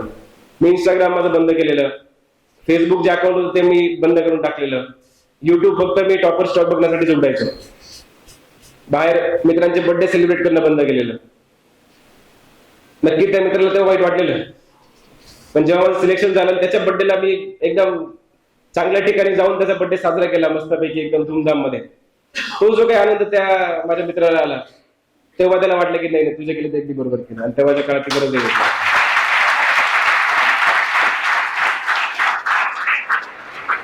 म्हणजे त्याचा बर्थडे सेलिब्रेट करायच्या आधीच त्याचं मत परिवर्तन झालेलं की जेव्हा सिलेक्शन झालं तेव्हा तुम्हाला भावा तू बर्थडे मिस केलेलास माझा, तेव्हा मला थोडं वाईट वाटलेलं. पण आता मला खरंच त्या गोष्टीचा अभिमान वाटतो की तुझ्यासारखा मित्र मला लाभला, आणि ते वाईस वर्ष मलाही त्याचा अभिमान, मलाही माझा त्याच्याबद्दल एक अभिमान आहे की तसे मित्र. आणि तेच एक महत्वाचा बाब आहे की तुमचे मित्र आहे, तुमचा सहवास आहे, तोही तुम्ही कसा ठेवला पाहिजे याकडे तुम्ही थोडंसं लक्ष दिलं पाहिजे. पियर ग्रुप आणि आपल्या आजूबाजूचा जो काही मित्र वर्ग असेल तो कसा असला पाहिजे तेही सुद्धा एक ऍस्पिरेट मोड मध्ये जर असले, त्यांची जर काही इच्छा असली की मला काहीतरी चांगलं करून जायचं, मलाही पद मिळवायचं आहे, मलाही रात्रंदिवस एक करून मला अभ्यास करायचा आहे, त्यांचेही जर तसे विचार असले तर तुमचं एक ट्युनिंग बसतं आणि एक मोटिवेशन, एक चांगलं मोटिवेशन राहतं. 12वीला असताना सर जेव्हा आमच्या प्रिन्सिपल सरांनी सांगितलेलं की तुमच्यापैकी रिजनल टॉपर झाला पाहिजे. नवोदय विद्यालय आमच्या प्रत्येक जिल्ह्यामध्ये एक असतात आणि प्रत्येक रिजन मधून एक टॉपर सिलेक्ट केला जातो, त्याचा चांगला एक सत्कार समारंभ होत असतो. आणि त्या काळामध्ये आमच्या वर्गातून आम्ही दोघं होतो, एक मी आणि एक माझा मित्र जो हिमांशू त्याचं नाव होतं, आणि आम्ही दोघं अभ्यासात चांगले होतो. त्याच्यामुळे प्रिन्सिपल सरांनी सांगितलं की मला टॉपर तुमच्या दोघांमधूनच पाहिजे, रिजनल टॉपर यावेळेस. स्कूल टॉपर तर सोडा, चला ते तर काय होत असते, रिजनल टॉपर पाहिजे असं तेव्हा जेव्हा सांगितलं तेव्हा आमच्यामध्ये नक्कीच दोन दिशेने ती गोष्ट गेली असती. पहिली दिशा आहे की आम्ही दोघांनी एकमेकाचं असं थोडंसं एक निगेटिव्हिटी आणली असते एकमेकांमध्ये, वैर ठेवला असता, यार त्याला थोडंसं खाली कसं पाडू, त्याचा अभ्यास न होऊ देण्यासाठी मी काय प्रयत्न करू, किंवा त्याला मी मागे खेचण्यासाठी मी काय प्रयत्न करू, असा एक माझा ऍटिट्यूड असला असता. दुसरा ऍटिट्यूड किंवा दुसरा रस्ता किंवा दुसरी जी दिशा आहे ती अशी असू शकते की मी ह्याच्याकडून मी शिकून मी स्वतःमध्ये कसा चांगला बदल आणू शकतो, ह्याच्याकडे बघून हा कुठले याचे स्ट्रेंथ्स आहेत, कुठली गोष्ट चांगलं करतो, याचे काय काय फायदे आहेत ते मी किंवा हा कुठल्या गोष्टीची स्ट्रेंथ आहे त्याचा मी अभ्यास करून मी ते स्वतःमध्ये डेव्हलप करण्यासाठी प्रयत्न करू शकतो. त्याला मला डाऊट आला तर मी त्याला विचारू शकतो, त्याला डाऊट आला की तो मला विचारू शकतो. असं काहीतरी एक जुगलबंदी आम्ही केलेली. कधी कधी आम्ही वडापावरती सुद्धा एक पैज लावायचो की बाबा याचं उत्तर काय मला सांग, तो म्हणायचा की नाही हे उत्तर आहे, मी म्हणायचं नाही बी उत्तर आहे. मग ते काय बरोबर आहे तर चला वडापावची पैज लावू आपण असं. तेव्हा वडापाव नाश्त्याला मिळायचा आम्हाला, प्रत्येकाला एक मिळायचा, एक काही पोट भरायचं नाही आणि छान असायचा वडापाव. मग त्यामुळे ते वडापाववर त्यांची पैज लागायची शाळेमध्ये. तर असे वेगवेगळे एक मनोरंजन असेल किंवा एक म्हणतो हेल्दी कॉम्पिटिशन असं ठेवून आम्ही तेव्हा अभ्यास केलेला आणि दोघांना सुद्धा यश आलं. त्याला 1 मार्क माझ्यापेक्षा जास्त मिळाला 12वीमध्ये, त्याला 95.60% मिळाले, मला 95.40% मिळाले. आपण दोघं यशस्वी झालो. आता मागे बघितलं आम्ही दोघे फार समाधानी आहोत, खुश आहोत. आणि कदाचित आम्ही तसं जर ठेवलं नसतं तर आमचे टक्के जे आहेत ते 90% किंवा 80% पर्यंत कमी झाले असते. पण हेल्दी कॉम्पिटिशनमुळे आमचा जो 95% जो काही आकडा आहे तो गाठता आला. तर मित्रांनो तुम्हाला तेच सांगायचं पुन्हा एकदा की चांगला तुमचा संसर्ग असला पाहिजे, चांगले मित्र असला पाहिजे. मी सांगायचा मुद्दा काय होतो विसरलो, परंतु हा तर ते जे काही कोचिंगचं आहे युट्यूब व्हिडिओज बघायचं आहे, जे 100 टॉपर्सचे व्हिडिओज मी तेव्हा बघितलेले पहिल्या महिन्यामध्ये. आणि ते टॉपर्सचे व्हिडिओज बघितल्यानंतर मला क्रिस्टल क्लॅरिटी आली. माझ्या डोक्यात एकदम पाणी आणि दूध वेगवेगळं झालं की मला काय करायचं आणि काय नाही करायचं. ते तुम्हाला मी एकट्याने सांगून येणार नाही. कधी कधी बऱ्याच गोष्टी मी जे काही आता सांगेन त्यातले 10% 15% तुम्हाला पटणार सुद्धा नाही. आणि ते चाललंय, दॅट इज ओके. असं गरजेचं नाही की मी सगळं सांगेल ते तुम्हाला पटलंच पाहिजे, ते तुम्ही अंमलबजावणी केलीच पाहिजे, असंही गरजेचं नाहीये. प्रत्येक व्यक्ती वेगळा असतो, प्रत्येक टॉपर वेगळा असतो, प्रत्येकाच्या स्ट्रेंथ्स आणि विकनेसेस वेगवेगळ्या आहेत, प्रत्येकाची अभ्यास करण्याची शैली जी आहे ती वेगवेगळी आहे. त्याच्यामुळे जे त्याला काम केलं तेच मला पण काम करेल हे काही गरजेचं नाहीये. त्याने जी पुस्तकं वाचली तीच मला वाचायला पाहिजे सगळी हे काही गरजेचं नाही आहे. त्याच्यामुळे तुम्ही 100 टॉपर स्टॉक बघितले पाहिजे. त्याच्यामुळे तुम्ही स्वतःसाठी एक ठरवलं पाहिजे की माझ्या काय कामाचं आहे, मला काय शोभतं, मला काय सूट करतं, असं तुम्ही स्वतःला प्रश्न विचारले पाहिजे. त्यानंतर पुढची जी पावलं आहे ती घेतली पाहिजे. हे झालं तुमच्या कसा तुम्ही तुमचा अप्रोच असला पाहिजे. अजून कुठला प्रश्न आहे जो आपल्याला पडला पाहिजे, तुम्ही सांगेल का?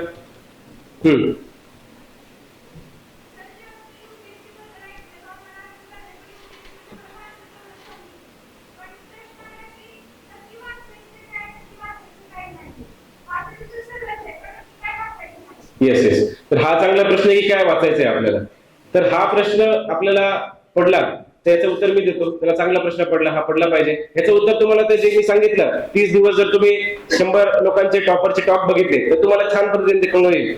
ते जे मी सांगितलं आता जर तुम्ही उदाहरण देतो, जर तुम्ही 100 टॉपर स्टॉक बघितले तर 100 टॉपर स्टॉकने सांगितलेल्या गोष्टींपैकी 85% गोष्टी सारख्या असतील. इथे सिलेक्ट झालेले बरेचसे अधिकारी सुद्धा माझ्यासोबत आहेतच. ते सुद्धा मला वाटते या मताचे सहमत असतील की 100 लोकांनी जर काही स्ट्रॅटेजी सांगितली आहे तर 85% स्ट्रॅटेजी ही सगळ्यांची सारखीच आहे. फक्त जो अंतर आहे तो ते 10-15% त्याच्यामध्ये आहे. आणि ते 15% का अंतर आहे? कारण की मी सांगतो जसं की प्रत्येक व्यक्ती वेगळा असतो, प्रत्येकाची स्ट्रॅटेजी वेगळी असते.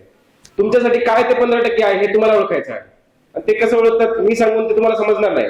तुम्हाला स्वतः थोडं त्या प्रोसेसवर जावं लागेल, तेवढा अभ्यास सुरू करावा लागेल. 1-2 महिन्यानंतर तुम्हाला ते स्वतःमध्ये ते आपोआप येणार नाही.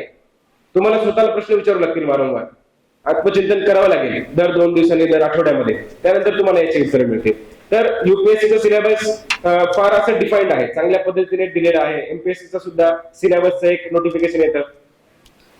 तुमचं मित्रांनो आता स्पर्धा परीक्षेच्या दृष्टीने मी 3 महत्वाच्या गोष्टी सांगतो ज्या माझ्यासोबत नेहमी असायच्या. मी जेव्हा माझ्या अभ्यासिकाच्या त्या टेबलवरती जेव्हा बसलेलो असायचो तेव्हा 3 गोष्टी माझ्याकडे कायमस्वरूपी असायच्या. ह्या 3 गोष्टी जर माझ्याकडे नसतील तर मी अभ्यास सुरूच करायचो नाही. ह्या 3 गोष्टी कुठल्या? पहिलं काय आहे यातच सांगितलं. काय? सिलेबस 2 पानांमध्ये तो सिलेबस सगळा येऊन जातो. 2 पानांची प्रिंट असेल. एक प्रिंट काढून ठेवायची आपल्याकडे. सिलेबस तुमच्यासोबत नेहमी राहायला पाहिजे. जेव्हा केव्हा तुम्ही काहीतरी वाचताय, तुम्हाला मनात प्रश्न येतो की अरे हे माझ्या कामाचं आहे की नाही, तुम्हाला थोडं वाटतं ना. जसं की आता असा प्रश्न येतो की बाबा माढा मतदारसंघामध्ये XYZ आमदाराचा विजय झाला. जेव्हा तुम्ही अशी हेडलाईन वाचतात तेव्हा तुमच्या मनामध्ये प्रश्न यायला पाहिजे, अरे हे माझ्या कामाचं आहे का, हे मला कुठे विचारलं जाईल का. प्रश्न पडला तुम्हाला त्याचं उत्तर कुठे शोधचाल, सिलेबस मध्ये. सिलेबस नंतर काय असलं पाहिजे तुमच्याकडे 2 नंबरला, past year question papers, PYQ म्हणतो आपण त्याला. PYQ चा तुमच्याकडे मागील 20 वर्षाचा संच असलाच पाहिजे. ठीक आहे. PYQ नंतर तिसरी गोष्ट कुठली पाहिजे तुमच्याकडे, गीता, भगवद्गीता. तर मी जे गीता तुम्हाला म्हणतोय, हे गीता म्हणजे काही एक पुस्तक नाहीये, एक पुस्तकांचा संच आहे. कुठल्या पुस्तकाचा संच आहे, जे पुस्तक तुम्हाला वारंवार त्याचा अभ्यास करायचा आहे, ते तुमचे पॉलिटिक्सचा, हिस्ट्रीचा, जिओग्राफीचा, सायन्सचा वगैरे वगैरे जे तुमचे विषय आहेत, सगळ्यांचा एक पुस्तकाचा संच बनवा. संच बनवताना पुस्तक निवडावं लागतील. पुस्तक निवडायच्या अगोदर काय केलं पाहिजे तुम्ही, टॉपर स्टॉक. मी तुम्हाला पुस्तकांची नावं सांगेल. मला नेहमी सर प्रश्न विचारतात जाऊन, जेव्हा केव्हा मी असं विद्यार्थ्यांशी ऍस्पिरंटला भेटतो, पहिला प्रश्न मला विचारतात की सर कुठले पुस्तक वाचू. त्यांना असं वाटतं की मी सांगितलेले पुस्तकं वाचलेत तर काम झालं, तेवढं वाचून आपलं परीक्षा निघेलच, त्याला काहीच अडचण नाहीये, अशी एक धारणा सगळ्यांमध्ये राहते. परंतु तसं नाही मित्रांनो. जसं मी सांगितलं काय, 85% पुस्तके बरोबर सांगेल, पण 15% जे पुस्तकं सांगेल तुम्हाला ते काय असतील, ते माझ्यासाठी सुटेबल आहेत, ते मला शोभनीय आहेत. तुम्हाला ते सूट करतील का नाही याची मी गॅरंटी देऊ शकणार नाही. आणि त्यातच तुमचं गेम फसेल आणि तुम्ही काय करशाल मध्ये, डिप्रेशन मध्ये जासाल, अभ्यास होत नाहीये, मार्क पडत नाहीये, मॉक टेस्ट मध्ये, प्रिलिम्स मध्ये वगैरे वगैरे, आणि सिलेक्शन होत नाही, त्याच्या मागे तुम्ही जाशाल. त्याच्यामुळे तुम्ही काय करा, 100 टॉपर स्टॉक बघा, आणि ते टॉपर स्टॉक बघितल्यानंतरच तुम्ही तो जो काही तुमची गीता आहे, जो काही पुस्तकांचा संच आहे, तो तुम्ही तुमच्याकडे ठेवा.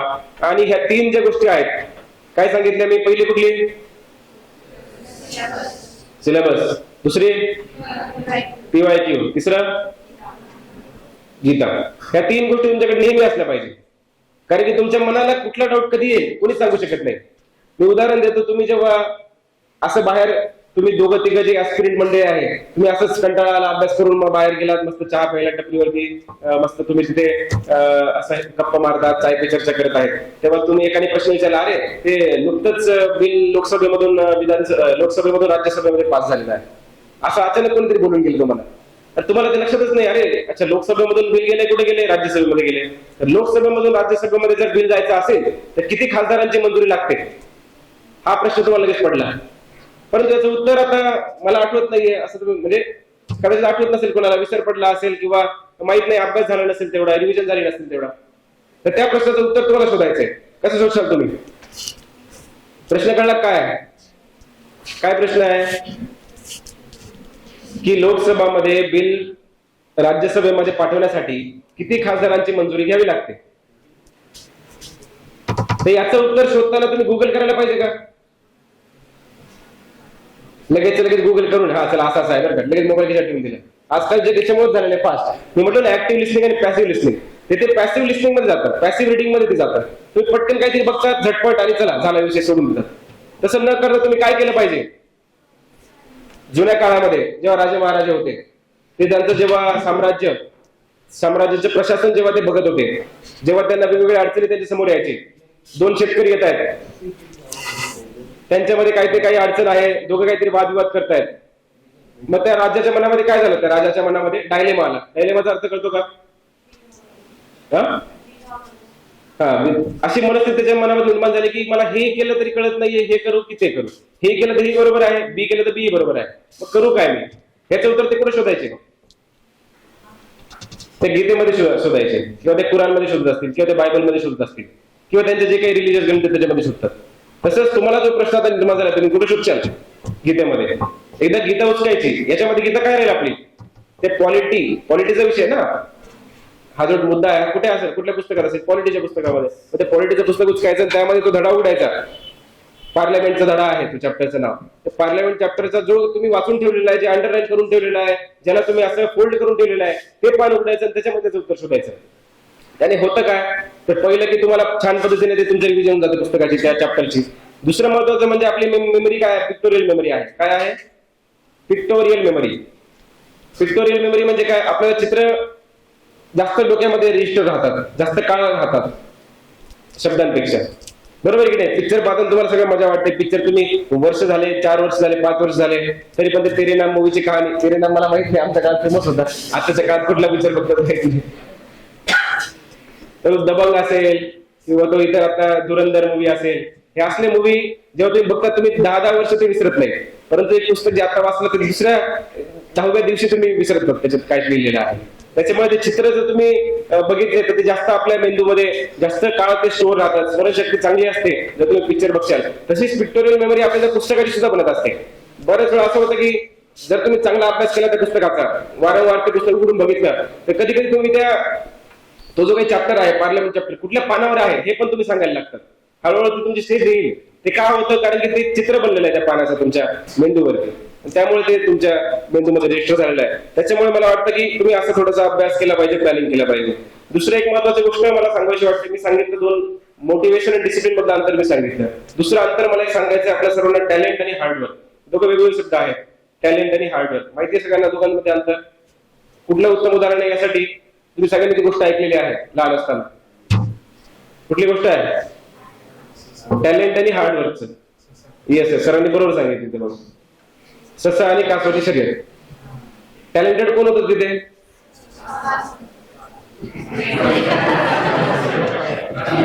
चला आता टॅलेंटची डेफिनेशन खरी काय आहे हेही सध्या डिबेटेबल आहे, ठीक आहे.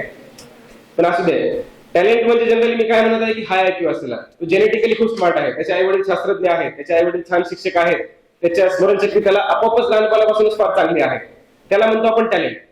बरेच असे व्यक्ती असतात ना, 7व्या वर्षी 5व्या वर्षाचा मुलगा आहे छान लहान, परंतु सगळ्या देशांचे नाव पटपट सांगतो, व्हिडिओ बघितलेले आपण, त्याची स्मरणशक्ती चांगली आहे, त्याच्यामध्ये टॅलेंट आहे. परंतु त्यात ससा ज्या ठिकाणी टॅलेंटेड होता, परंतु शर्यत कोण जिंकला, तो कासव जिंकला. का जिंकला, कारण की त्याने हार्डवर्क केलं. त्याच्यामुळे जरी तुमच्यामध्ये टॅलेंट नसेल, जरी तुम्हाला 10वी 12वीला 90% जास्त मार्क नसतील, जरी तुमचा एखादा विषय कॉलेजमध्ये राहिला असेल, तरी सुद्धा तुम्ही स्पर्धा परीक्षा मध्ये यश मिळू शकतात. ते कसं मिळू शकतात, हार्डवर्क केल्यानंतर. परंतु नुसतं हार्डवर्क करणं गरजेचं नाही, स्मार्ट वर्क सुद्धा केलं पाहिजे. स्मार्ट वर्कचं एक चांगलं उदाहरण काय दिलं तुम्हाला मी, ती युट्यूब व्हिडिओज बघणे. त्यामुळे युट्यूब व्हिडिओ बघून तुम्हाला एक चांगला आयडिया येईल, क्लॅरिटी येईल, काय करायचंय. त्याच्यामुळे बहुधा काय होतं, आपण ग्रामीण भागातून जे विद्यार्थी असतात आपल्यासारखे, किंवा ज्यांना जास्त बाहेरची दुनिया बघितलेली नसते, ज्यांना आपल्या लहान आपण आपल्या जगामध्येच आपण व्यस्त असतो, आपलं विद्यार्थी जीवनात आपल्याला जास्त व्यक्तींना भेटण्याची संधी मिळत नसते, जास्त गोष्टी आपल्याला कळत नसतात, अशा काळामध्ये आपल्या मनामध्ये एक न्यूनगंड निर्माण होतो. इंग्लिशचा न्यूनगंड असतो.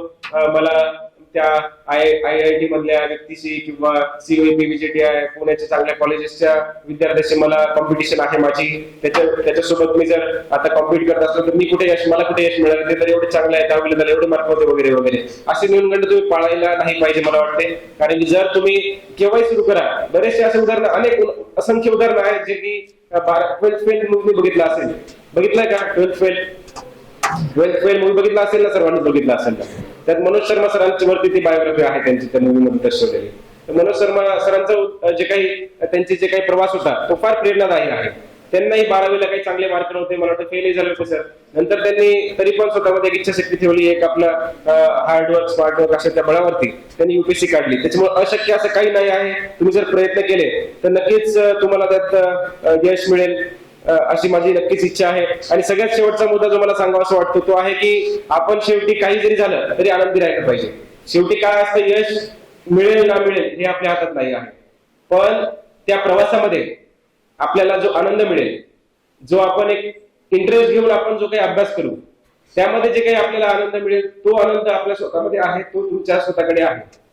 त्याच्यामुळे तुम्ही त्या जो काही प्रवास आहे तो यश मिळेपर्यंतचा किंवा सिलेक्शन होण्यापर्यंतचा, सिलेक्शन झालं ना झालं हे तर आपल्या हातात नाहीये, परंतु तिथपर्यंत जाण्यासाठी मेहनत घेण्याचं काम आपल्या हातामध्ये आहे.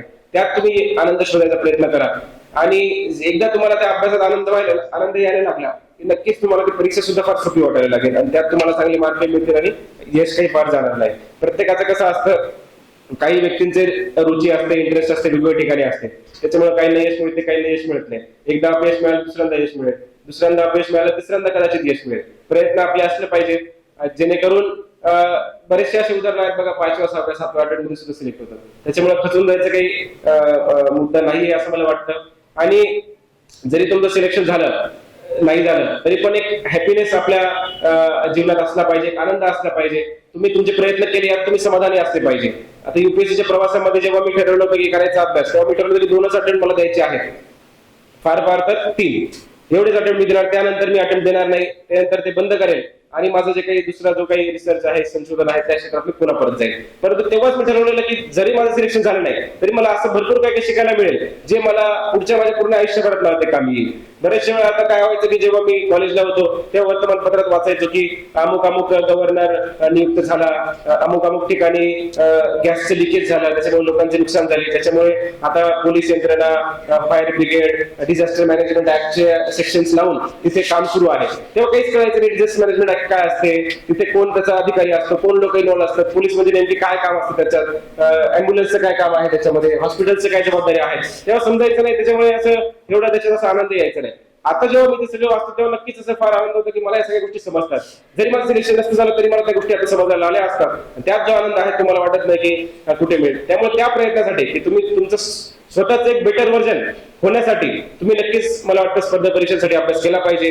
तुमचं एक स्वतःचं व्यक्तिमत्व चांगल्या पद्धतीने त्याच्यामध्ये निखरून येईल आणि तुम्हाला या क्षेत्रात जरी यश नाही आलं तरी इतर क्षेत्रामध्ये ज्या ठिकाणी तुम्ही जाशाल त्या ठिकाणी तुम्ही चांगलं काम करशाल यात मला काही शंका वाटत नाही. बरेचसे असं उदाहरण आहेत बघा सर, ऍस्पिरंट असतं, सिलेक्शन काही गोष्टींमुळे होत नाही, बऱ्याच वेळा लकचा काही फॅक्टर असतो त्याच्यामध्ये, परंतु ते त्यांच्या निजी जीवनामध्ये इतर ठिकाणी चांगलं एकदम काम करतात आणि ते IAS IPS पेक्षाही जास्त चांगल्या पद्धतीने ते त्यांची सध्याची पुढची जो काही त्यांचा कार्यकाळ झाला तो राहिला आहे. त्याच्यामुळे खचून जायचं काही मला वाटते कारण नाही आहे. तुमच्या सर्वांमध्ये काहीतरी करून जाण्याची इच्छा आहे, तुमच्या सर्वांमध्ये आतमध्ये दडलेलं एक तुमचं पोटेन्शियल आहे. ते पोटेन्शियल फक्त ओळखण्याची गरज आहे. ते पोटेन्शियल तुम्ही एकदा ओळखलं आणि जिद्द चिकाटी ठेवली आणि सगळ्यात महत्वाचं सातत्य म्हणजेच काय कन्सिस्टन्सी ही जर तुम्ही ठेवली तर यश तुम्हाला नक्कीच लाभेल. संत कबीर आहे, त्यांचा एक दुआ आहे, तो मी नेहमी विद्यार्थ्यांना जेव्हा बुद्धिगुस करताना सांगत असतो की संत कबीर त्या दुआमध्ये सांगतात की जो तिल माही तेल है जो चकमक में आग, जो तिल माही तेल है जो चकमक में आग, तेरा साई तेरा भगवान तेरा अल्लाह तुझ में है जाग सके तो साग जाग. ते म्हणतात की तुमच्या आतच देव आहे, तो साई आहे, ते पोटेन्शियल आहे. फक्त तुम्ही काय करायचंय ते ओळखायचं आहे आणि त्याच्या मागे लागायचं आहे. तर मला असं वाटतं की नक्कीच या ठिकाणी बसलेले सगळे विद्यार्थी मित्र, ऍस्पिरंट मंडळी, एनसीसी कॅडेट्स वेगवेगळी स्वप्न घेऊन आपल्या आयुष्य पुढे साकारण्याच्या प्रयत्नात आहेत आणि तुमच्या यशाला नक्कीच यश मिळेल. तुमच्या जे काही तुमचा प्रयत्न आहे, जो काही तुमचा प्रवास आहे त्याला नक्कीच तुम्हाला यश मिळेल आणि तुम्ही चांगली कामगिरी पुढे जाऊन करशाल अशी अपेक्षा व्यक्त करतो. आणि आपण 5 मिनिटांसाठी डाऊट्स जर कोणाचे असतील तर ते घेऊयात आणि थांबूयात. येस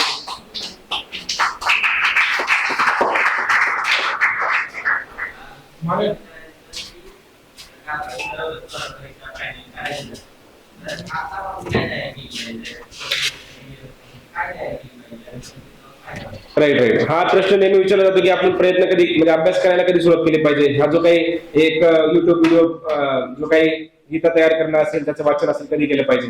तर मला वाटतं की कॉलेजच्या जीवनामध्ये तुम्ही काय करू शकता, फार फार तर तुम्ही न्यूजपेपर वाचा, जेवढं वर्तमानपत्र वाचू शकता तेवढं वाचा आणि बेसिक NCERT चे पुस्तकं असतात, CBSE चे पुस्तकं, ते तुम्ही 5वी ते 12वी पर्यंत जरी वाचले आणि त्याच्या अन्वये तुम्ही फक्त जे पेपरमध्ये वाचताय ते तुम्हाला समजायला पाहिजे इथपर्यंत तुम्ही तुझं वाचन करून ठेवा. त्याच्यानंतर कॉलेज झालं एकदा पूर्ण वेळ तुम्ही तुमच्या अभ्यासाकडे, स्पर्धा परीक्षा याच्याकडे देऊ शकता. मला असं वाटतं, हे माझं व्यक्तिगत मत आहे, तुम्ही त्याच्यात सहमत असू शकतात नसू शकतात, हा तुमचा मला वाटतं तुमचा कॉल आहे तो. परंतु एक माझं असं व्यक्तिगत मत आहे की आपण कॉलेजमध्ये असताना कॉलेजमधल्या जे काही वेगवेगळे ऍक्टिव्हिटीज असतात त्यामध्ये चांगल्या पद्धतीने पार्टिसिपेट केलं पाहिजे. तुमचे जे वक्तृत्व स्पर्धा होतात, NCCचे वेगवेगळे कॅम्प्स होतात, वेगवेगळे ऍक्टिव्हिटीज, वेगवेगळे डेज तुम्ही साजरा करतात, है ना, वेगवेगळे कल्चर प्रोग्राम तुम्ही ठेवतात, त्यामध्ये तुम्ही चांगल्या पद्धतीने कसं तुमचा वाटा तुम्ही त्यामध्ये देऊ शकतात. कॉलेजचा अभ्यास असतो, तुम्ही वेगवेगळे एक्सपेरिमेंट करतात, स्टार्टअपच्या आयडियाज तुम्ही तयार करतात, त्यामध्ये मला वाटतं तुम्ही वेळ दिला पाहिजे जेणेकरून तुमची पर्सनॅलिटी आहे ती डेव्हलप होईल. एकदा पर्सनॅलिटी डेव्हलप झाली त्यानंतर 1 वर्षाचा अभ्यास आहे ते सांगितलं. माझं आधीच्या माझ्या इंट्रोडक्शन सांगितलं की मी 2 वेळा IPS झालो आहे. खरं म्हणजे माझं सिलेक्शन UPSC मध्ये 3 वेळा झालंय. मी प्रयत्न किती दिले UPSC मध्ये? 3 प्रयत्न दिले. 2021 ची CSC परीक्षा दिली, त्यामध्ये माझा रँक आला, IPS मिळाला. पुन्हा एकदा विचार आला की चला मी माझं जे बेस्ट आहे, जे सगळ्यात सर्वोत्कृष्ट माझं प्रदर्शन हे मी काही केलेलं नाहीये त्या स्पर्धा परीक्षेमध्ये. त्यामुळे अजून एक प्रयत्न देऊन पाहू, अजून जास्त चांगल्या पद्धतीने अभ्यास करू, अजून जास्त देऊ. आणि परत तसं केलं, थोडे रँक सुधारली, थोडे मार्क चांगले मिळाले, परंतु परत पुन्हा एकदा IPS मिळालं. मग आता वाटलं की नाही, छान आहे, समाधानी आहे. परत मग त्यानंतर मला कळालं की महाराष्ट्र केडर्स मिळाला आहे आणि IPS महाराष्ट्र केडर सारखं मला वाटत नाही की दुसऱ्या कुठल्या पोस्टमध्ये आहे, त्यात पहिल्या प्रयत्नामध्ये. त्यामुळे मी समाधानी होतो. फक्त एकच इच्छा होती की बाबा मला बेस्ट ऑफ द बेस्ट, माझं स्वतःचं बेस्ट वर्जन मला समोर आणायचं आहे. त्यासाठी मी प्रयत्न करत होतो. त्यासाठी तिसरा प्रयत्न केला, तेव्हा सुद्धा रँक आली आणि तेव्हा सुद्धा IPS किंवा IRS मार्क मिळाले असते. त्याच्यामुळे मला सांगायचं मित्रांनो, बघा मी आता 1 वर्ष अभ्यास केला की नाही, मी कॉलेजमध्ये कधीच अभ्यास केला नाही. मी जसं सांगितलं, कॉलेजमध्ये मला माहिती नव्हतं की बाबा डिझास्टर मॅनेजमेंट ऍक्ट काय असतो किंवा इतर पार्लमेंट कसं काम करतं, तुमचं प्रेसिडेंट काय, प्राईम मिनिस्टर काय असतं, दोघांमध्ये अंतर काय, हे मला तेव्हा काही माहित नव्हतं. अख्ख्या 5 वर्षामध्ये मला माहित नव्हतं काय असतं ते. त्याच्यानंतर मी अभ्यास करायला सुरुवात केली आणि 1 वर्षामध्ये मी सगळा अभ्यास करून यशही मला मिळालं. त्यानंतर मी कुठलीच प्रिलिम्स असेल, फेल झालो नाही, मेन्स नाही, इंटरव्ह्यू नाही.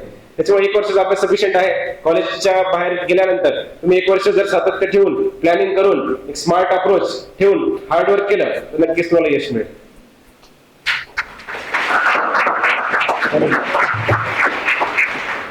अजून कोणाचे प्रश्न असतील, आता वेळ आपल्याला कमी आहे, एक प्रश्न शेवटचा घेऊ आणि त्यानंतर जे काही प्रश्न असतील तर ते तुम्ही मला जरी लिखित स्वरूपात जरी मिळाले तसं पुढच्या आपण सेशन मध्ये येताना त्याची उत्तर सगळे देऊयात. डाऊट क्लिअरिंग सेशन आपण पुन्हा एकदा ठेवू शकतो, काही हरकत नाहीये. येस,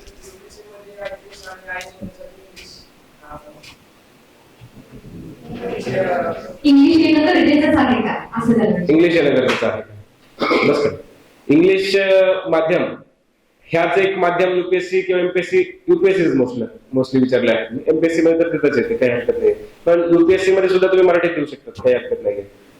तुमच्या रिजनल लँग्वेज मध्ये देऊ शकतात तुम्ही. मेन्सचे उत्तर मोठे मोठे सुद्धा मराठीत देऊ शकतात. अडचण फक्त एकच येते की प्रिलिम्स जी असते, प्राथमिक परीक्षा, ती तुम्हाला त्याचे जे प्रश्न आहेत MCQ असते प्राथमिक परीक्षा. MCQ मध्ये जे प्रश्न विचारले जातात ते इंग्लिश आणि हिंदीमध्ये विचारले जातात, त्यात मराठीमध्ये प्रश्न विचारले जात नाही. तेवढंच एक फक्त एक असं अडचण असू शकते. पण जर तुम्हाला इंग्लिश समजत असेल तर तुम्हाला काही अडचण येत नाही. जरी तुम्हाला लिहिता येत नसेल, लिहायला तरी मराठीत लिहू शकतात. इंग्लिशमध्ये समजायचं वाचून आणि मराठीमध्ये त्याचे उत्तर लिहायचे, काहीच हरकत नाही. आणि बरेचसे असे उदाहरण आहेत ज्यांनी मराठी माध्यम घेऊन सुद्धा UPSC क्लिअर केलेली आहे, IAS IPS झालेली आहे. त्याच्यामुळे तशी काही अडचण नाही. ठीक आहे, चालेल. छान वाटलं तुमच्या सगळ्यांशी बोलून. ऑल द बेस्ट सगळ्यांना. जय हिंद.